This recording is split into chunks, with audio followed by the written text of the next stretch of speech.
Madame, Messieurs, bienvenue sur Gabon 24 et dans ce plateau spécial consacré à l'actualité au pays de l'oncle Sam, Joe Biden a prêté serment il y a seulement moins de 24 heures. On en parle encore aujourd'hui avec notre invité. Il a accepté notre invitation, Dr Arcel Moreau, il est politologue. Merci à vous d'être de nôtres dans ce studio. Merci pour votre invitation, c'est toujours un plaisir. Alors, on parle de cette actualité aux États-Unis d'Amérique avec l'arrivée à la tête du pays de l'oncle Sam de Joe Biden. Aujourd'hui, quelles sont les premières impressions avant que de pouvoir justement regarder également quelques éléments relatifs à cette cérémonie qui s'est déroulée hier? Mais écoutez, je crois qu'il y a en termes d'impression, il faut parler comme ça, je crois que c'est avec beaucoup de soulagement que les Américains ont enfin vu se concrétiser la prestation de serment de Joe Biden, puisqu'il y a beaucoup d'inquiétudes Oui. par rapport au cadre sécuritaire de cette investiture. Et puis aussi, sur le plan général, je pense que le monde entier, il faut le reconnaître, pousse une forme de ouf, de soulagement, parce que ça marque quand même la fin des années Trump et le début d'une ère qui est prospectée être bonne dans l'ensemble. La fin des années Trump et l'arrivée de Joe Biden, un nouvel homme fort pour les États-Unis d'Amérique, des inquiétudes, certes, mais que dire aujourd'hui? Est-ce que ce ne serait pas le prolongement justement de la politique de Barack Obama, par exemple? Parce qu'il y a quand même quelques spéculations à ce niveau. Écoutez, vous savez que Joe Biden a été le vice-président Oui. de Barack Obama pendant 4 ans. Et pendant sa campagne électorale, Barack Obama lui a apporté un soutien fort avec son épouse. Je pense que sur le plan de l'action et des idées politiques, Joe Biden reste d'abord un démocrate. Les démocrates ont une certaine feuille de route en tant que grand parti. Oui. Et puis, en tant qu'ancien colistier de Barack Obama, je pense que Joe Biden, effectivement, sur certaines grandes politiques sociales et même sur l'axe diplomatique, va reprendre certains fondamentaux de l'approche de Barack Obama. Bien entendu, la différence va être à peu près au niveau du style. Oui. Le style Barack Obama n'est pas forcément très éloigné de celui de Joe Biden, mais Joe Biden a un style qui sera peut-être un peu plus lourd, mais qui sera un style un peu plus rassurant aussi. Comparé à Donald Trump, rassurant aussi comparé à Barack Obama, qui avait un style quand même, on veut dire, assez pressé, prompt à vouloir avoir des résultats, à intervenir. Vous savez que la stature politique de Joe Biden n'est pas forcément accolée avec une personnalité. C'est quelqu'un qui connaît la vie politique, qui est un parlementaire, un sénateur élu 4 fois pendant près de 20 ans. Il connaît une longue carrière politique. Donc c'est quelqu'un qui a des idées claires de ce qu'il veut ou entend de l'Amérique. Donc il laissera nécessairement une marque personnelle durant ce magistère qu'il a ouvert il y a quelques heures seulement. Il y a quelques heures seulement, et d'ailleurs, il y a eu, il faut le rappeler, des premiers décrets pour Joe Biden à la tête des États-Unis d'Amérique. Mais je vous invite, vous également, à regarder avec nous ce discours lors de l'investiture du nouvel homme fort des États-Unis d'Amérique. On regarde. Main gauche sur la Bible, tenue par son épouse, main droite levée. L'ancien vice-président de Barack Obama a prêté serment comme l'ont fait avant lui George Washington, Franklin D. Roosevelt, John Fitzgerald Kennedy et 3 des 4 derniers présidents présents à la cérémonie, Bill Clinton, George Bush et Barack Obama. Le 46e président des États-Unis a dans son discours inaugural prôné la démocratie comme la base de l'unité qu'il a emportée sur la différence d'opinion. Il a salué une journée d'espoir pour l'Amérique. Joseph Robinette Biden Jr. au civil est longuement revenu sur la notion d'unité, ce lien moral qui unit tous ceux qui se rassemblent par l'effet d'une volonté générale. Pour le nouveau locataire de la Maison-Blanche, la volonté du peuple a été entendue et respectée. Le désaccord ne doit donc pas décliner vers la désunion, car même si le peuple est une multitude de personnes rassemblées, elles le sont avant tout autour d'un objectif commun. Joe Biden a indiqué que la Constitution américaine était solide et que qui que l'on soit en Amérique, on doit l'honorer et la protéger. Celui qui s'est adressé à Donald Trump sans toutefois le citer a aussi rendu hommage à ses prédécesseurs, ceux qui lui ont ouvert la voie. En citant Abraham Lincoln lors de la proclamation d'anticipation du 1er janvier 1863, Joe Biden a estimé que si une personne trouve une place dans l'histoire, c'est parce qu'elle a accompli quelque chose pour le plus grand. Le temps est donc venu de passer à l'action. Si Biden reconnaît qu'il y a beaucoup à faire, il affirme toutefois qu'il faut aller de l'avant, Relever les défis du moment et du futur, il est donc du ressort de la nouvelle administration d'agir. Agir contre la Covid-19 alors que Biden a mis en garde contre l'arrivée de la phase la plus dure et mortelle de la pandémie et appelé les Américains à mettre de côté leurs différences pour faire face à ce sombre hiver. Enfin, Joe Biden a indiqué qu'il prendra 17 actions présidentielles pour revenir sur les mesures phares de Donald Trump, en engageant notamment le retour des États-Unis dans l'accord de Paris sur le climat et au sein de l'Organisation mondiale de la santé. Et justement, lors du discours de Joe Biden, il a évoqué un certain nombre de points, notamment l'unification des Américains. Un point important, puisque l'on ne peut mener à bien une politique sans que la question de l'unification ne soit à jour. Oui, vous savez que l'unité nationale a été beaucoup mise à mal au courant surtout de l'année 2020. Une année qui a été marquée par des tensions raciales très importantes, par des questions de suprématie de quelques groupuscules d'extrême droite.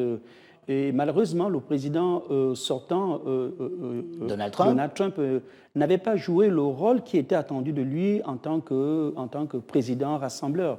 Ces prises de position ont davantage marqué une Est-ce que ce ne serait pas, et vous me permettrez, docteur, parce qu'on a un Donald Trump qui a quand même affirmé haut et fort qu'il fallait redonner l'Amérique aux Américains? Parce qu'aujourd'hui, Joe Biden nous parle d'une unification. Est-ce qu'il n'y a pas une sorte de contradiction tout de même? Non, je pense qu'il faut rester vraiment dans le contexte de l'année 2020. Dans ce contexte, je répète très bien, c'est que la nation américaine est restée, les Américains ont été très divisés. Divisés sur des questions raciales et ethniques, où il y a eu des violences à travers tout le pays. Et puis, lors de la période électorale, l'Amérique a été divisée encore plus sur la question du président des États-Unis, entre choisir Joe Biden et choisir Donald Trump. Deux modèles, deux visions de société complètement différentes. Et on a vu les violences post-électorales inédites qu'il y a eu parce qu'une part de la nation, une part des Américains, il faut le reconnaître, il a quand même une grande base électorale, près de 70 millions d'Américains qui le soutiennent. Et ce soutien va au-delà de ce nombre de statistiques-là. Sociologiquement, Donald Trump, c'est quelqu'un qui est quand même porté par beaucoup d'Américains dans leur cœur. Donc je pense que le premier défi pour un chef d'État qui est conscient de la réalité, c'est porté par beaucoup d'Américains, justement. Oui, et ces mêmes Américains pour lesquels ce dernier a, par exemple, affirmé qu'il avait remporté l'élection. Et on a vu un peu l'attitude de Donald Trump dans sa posture, celle de refuser de quitter la Maison-Blanche. Et ensuite, justement, qui a été suivie par des procédures judiciaires qui ont été intentées à l'encontre de ce dernier. Que dire?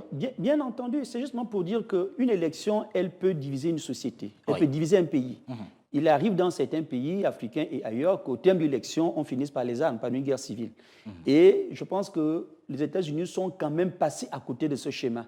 Et je pense que par réalisme, Joe Biden, lorsqu'il parle de l'unification, de la réunification, c'est de parler aux deux Amériques, à l'Amérique qui a soutenu Donald Trump et qui a cru jusqu'au bout à sa victoire et qui ne croit pas aujourd'hui que Donald Trump a perdu, continue de le croire qu'il a gagné. Et d'ailleurs, Joe Biden l'a dit, je suis le président de tous les Américains. Donc c'est pour ça ce discours, c'est le premier grand chantier qu'il a, celui de la réunification nationale.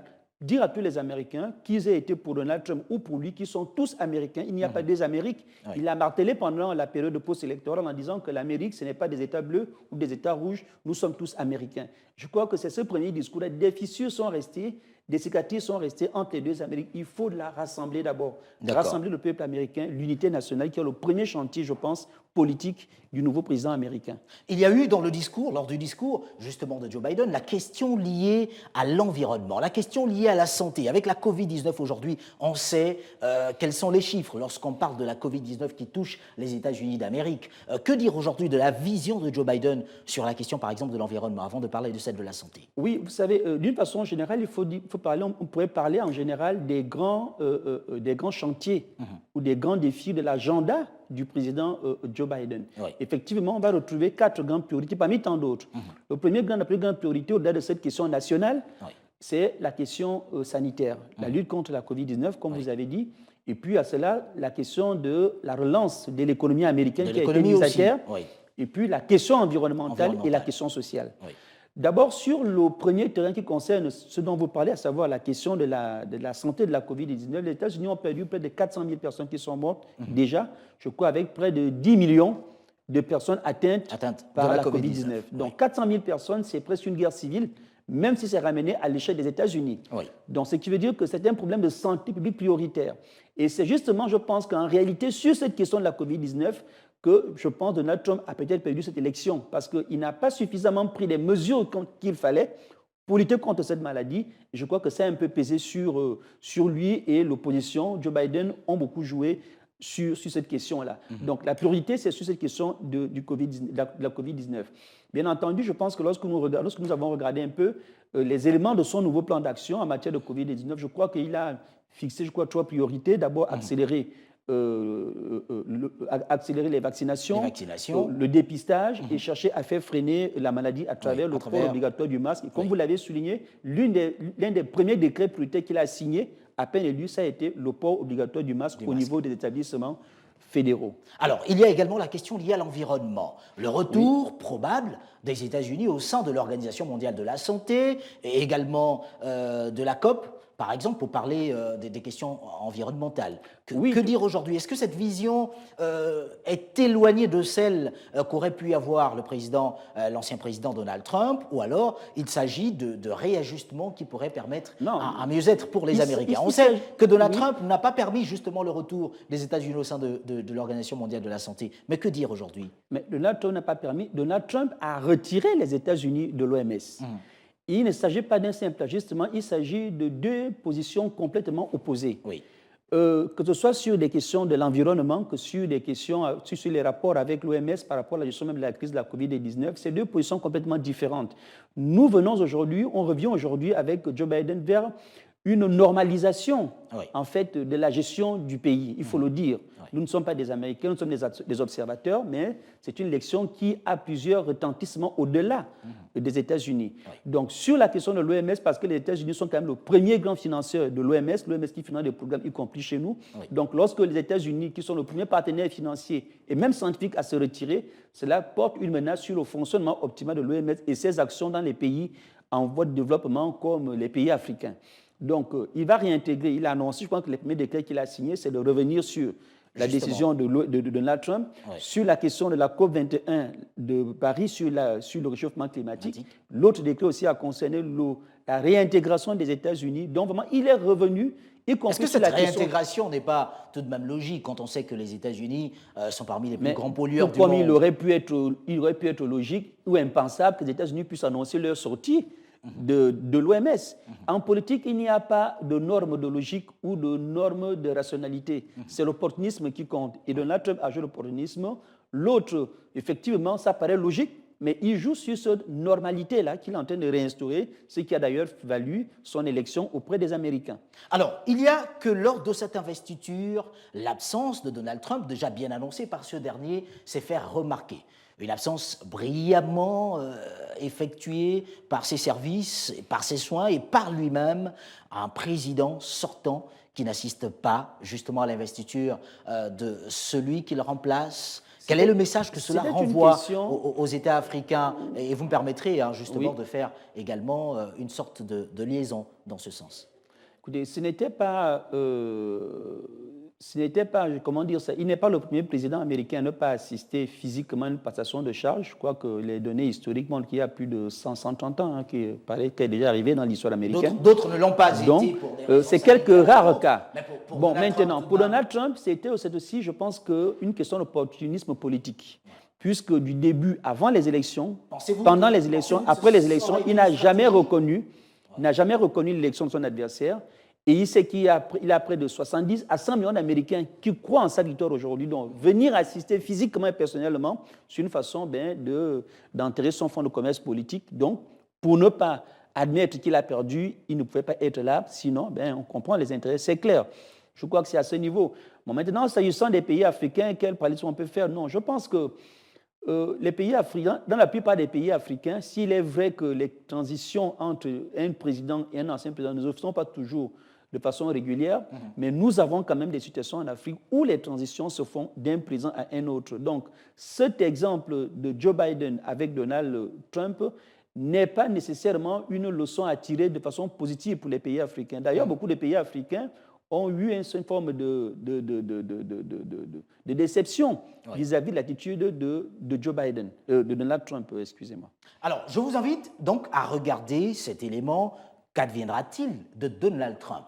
Puisque ce dernier est l'ancien président des États-Unis, c'est désormais de cette façon qu'il sera appelé. On regarde. Nous serons de retour sous une forme comme une autre. Tels étaient mercredi matin les derniers mots du président américain sortant Donald Trump, juste après son départ définitif de la Maison-Blanche. Rien à voir avec des adieux formels, mais l'on parle bien de Donald Trump qui, durant ses 4 années de mandature, a toujours été à l'opposé des codes traditionnels.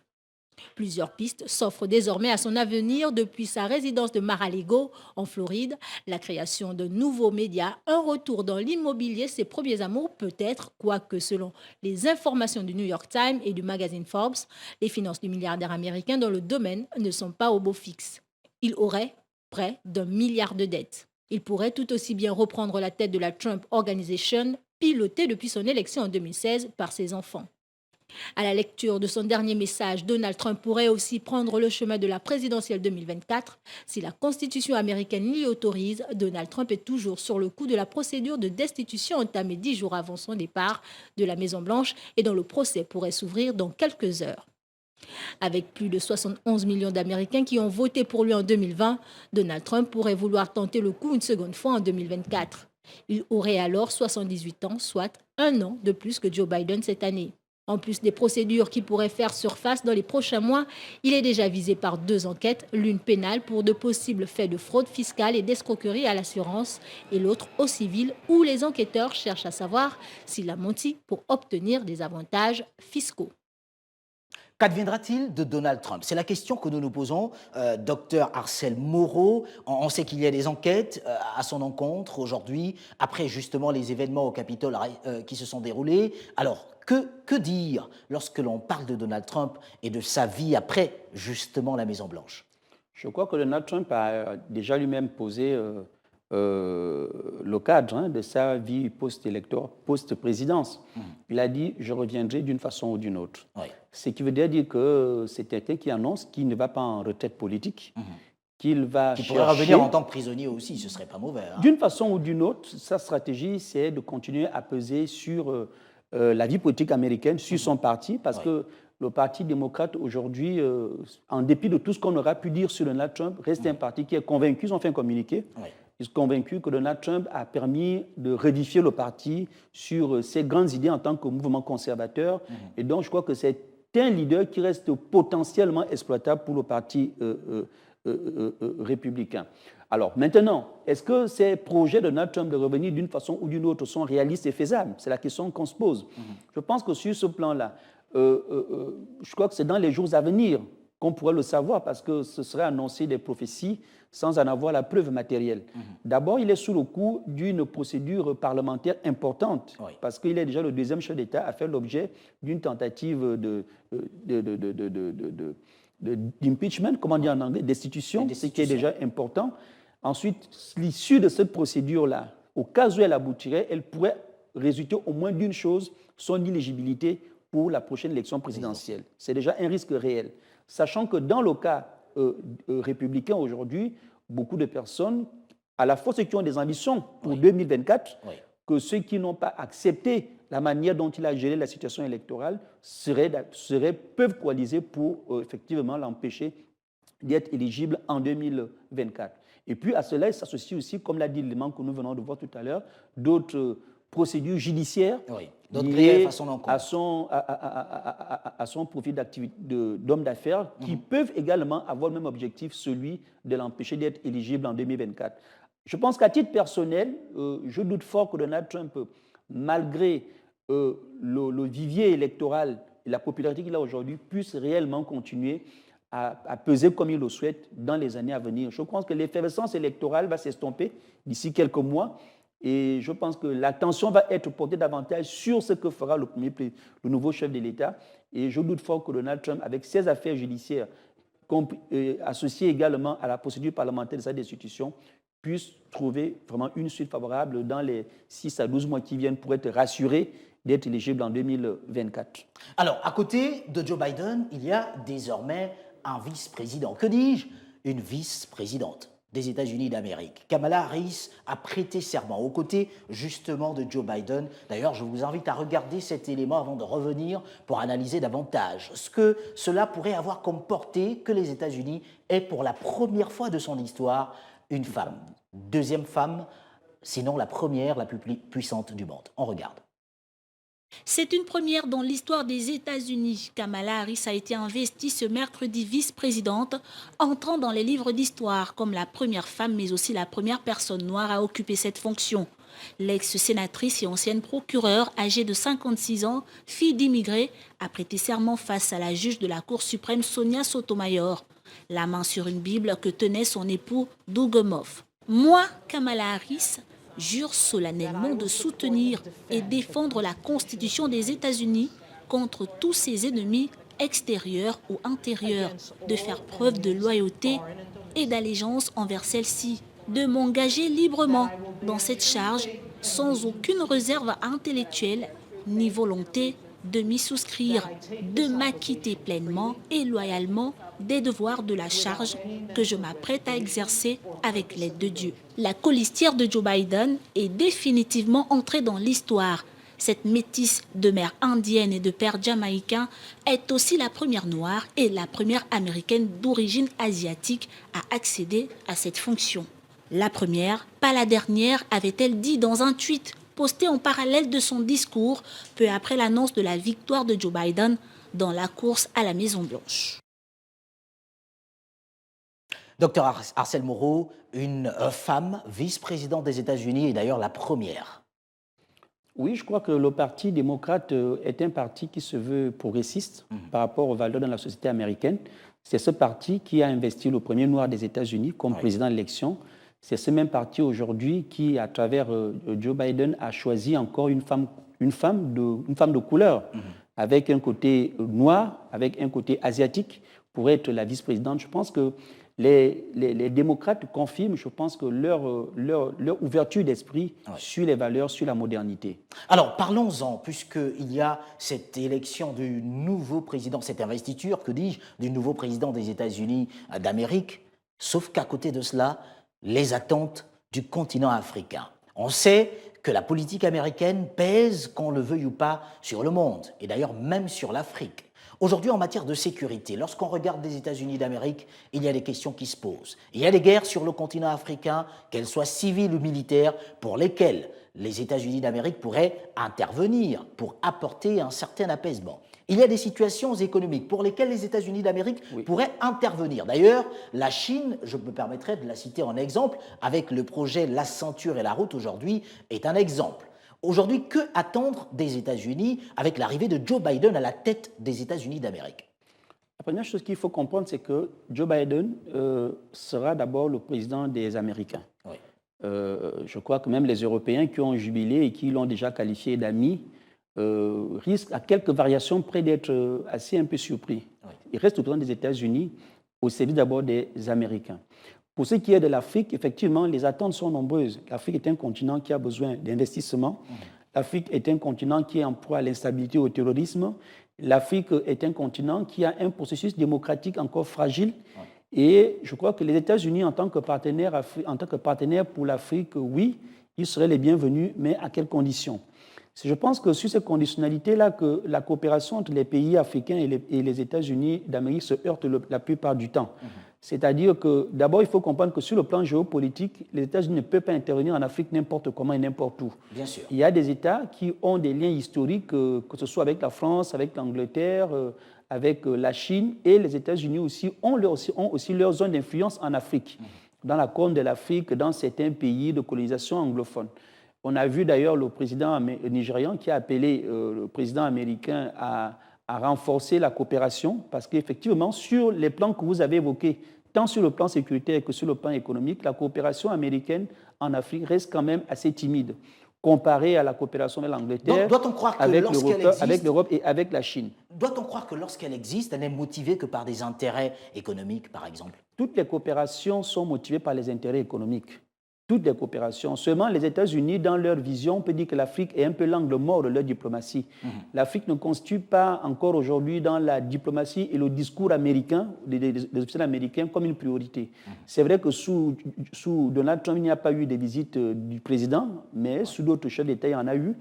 Je pense que pour ce qui est de la coopération avec l'Afrique, je pense que les analystes montrent qu'il risque d'y avoir une forme de continuité. Sous Barack Obama, il n'y a pas eu de grand bond de la coopération entre la France et entre l'Afrique et les États-Unis.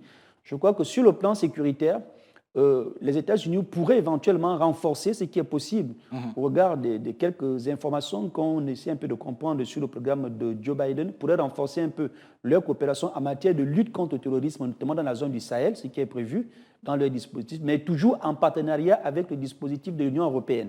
Ils n'interviendront pas directement. C'est vrai que le Nigeria sollicite une intervention beaucoup plus directe des États-Unis en Afrique. Ensuite, l'autre volet, sauf dans certains pays où les Américains sont directement engagés avec leurs bases militaires, telles que dans la Corne de l'Afrique, pour des raisons stratégiques, parce qu'ils protègent quelque part l'entrée vers leurs alliés de la zone des pays arabes. Et c'est aussi une zone de fort piratage maritime qui touche la plupart des bateaux commerciaux américains. Donc là où il y a leur intérêt, ils renforcent les dispositifs. Mais les États-Unis, c'est l'Afrique en miniature, tout de même. Est-ce qu'il ne faudrait pas, sur le long terme et pour les générations futures, développer justement ce sens de coopération entre l'Afrique et les États-Unis d'Amérique? Oui, il y a un cadre de coopération que vous connaissez d'ailleurs, l'AGOA, qui est l'accord de partenariat économique entre les pays africains et les États-Unis. Un accord qui donne un accès préférentiel, sans taxes ou avec moins de taxes, à une liste de produits des pays africains, essentiellement du textile, des produits agricoles et quelques produits énergétiques. Oui. Donc il y a ce cadre de coopération, mais il faut dire que les États-Unis n'investissent pas énormément en Afrique, dans les infrastructures, dans les énergies, mais je pense que c'est une coopération qui est promoteuse. Je pense qu'il appartient davantage à la partie africaine de s'investir davantage pour attirer les hommes d'affaires, les opérateurs économiques américains sur leur sol. Le Gabon, par exemple, on est heureux de l'entendre quand même, est le troisième pays où les Américains achètent quand même ici en Afrique. Après l'Afrique du Sud, l'Angola vient le Gabon avec 9%. Donc, ce qui voudrait dire que chaque pays, s'il est conscient que nous pouvons gagner plus avec les États-Unis, on met en place une stratégie pour attirer chez nous les investissements, les capitaux, les entreprises américains. Il est vrai que la Chine a une approche qui est différente. L'Afrique veut conquérir un monde qui a été délaissé par les Européens et qui intéresse peu les Américains. C'est pour ça que la Chine s'est engouffrée en Afrique. Alors les États-Unis, eux, ils sont dans une logique d'influence planétaire et mondiale où eux, ils vont plutôt, non pas en conquête des continents faibles, mais en conquête de ceux qui veulent les rivaliser. D'où la guerre frontale sur le plan commercial avec la Chine, d'où aussi la tutelle qu'ils exercent sur l'Union européenne. Donc l'Afrique ne constitue pas d'emblée une menace pour les États-Unis en termes de sécurité, ni véritablement un continent d'attrait économique pour l'Afrique. Ceux qui veulent la matière énergétique, ils prennent ça dans la zone de l'Asie. Donc je crois que, tandis que au niveau, en termes de potentialité, l'Afrique intéresse les États-Unis. C'est à nous, Africains, d'entreprendre des démarches pour attirer chez nous les investissements américains de façon tout à fait quantifiable et importante. C'est sur ces mots que nous allons mettre un terme à cette émission, ce plateau spécial consacré à l'investiture du 46e président des États-Unis d'Amérique. Mais un mot de la fin. Que retenir aujourd'hui? Joe Biden, nouvel homme fort des États-Unis, de la première puissance mondiale, mais que retenir pour l'avenir? Je crois que ce qu'il faut retenir, je dirais même souhaiter, c'est que le multilatéralisme, la coopération puisse revenir au centre. Qu'il y ait plus d'apaisement comparé aux dernières années et qu'il y ait plus, je crois, de coopération, mais surtout, comme on l'a dit tantôt, avec des pays qui ont besoin vraiment du soutien des États-Unis, tels que des pays africains, je pense. Et je crois que, personnellement, je suis convaincu que les États-Unis ont un rôle à jouer dans le cadre de la sécurité mondiale. Un rôle à jouer. Je crois que Joe Biden, on aura tout dit, va prolonger un tout petit peu certains fondamentaux de l'ancienne administration dans certaines zones d'influence telles qu'en Asie avec l'Iran, avec la Corée du Nord, etc. Mais dans l'ensemble, je pense que le monde va aller vers deux choses, vers l'apaisement et vers le multilatéralisme avec l'administration de Joe Biden. Merci à vous d'avoir accepté notre invitation. Je rappelle que vous êtes Arcel Moreau, vous êtes politologue gabonais. Merci d'avoir accepté notre invitation et à vous qui êtes restés les nôtres pour ce plateau spécial sur Gabon 24 consacré à l'investiture du 46e président des États-Unis d'Amérique. N'oubliez pas, la Covid-19 continue de sévir. Il est important de respecter les gestes barrières, mais que surtout, nos programmes se poursuivent en streaming et via nos réseaux sociaux. Au revoir.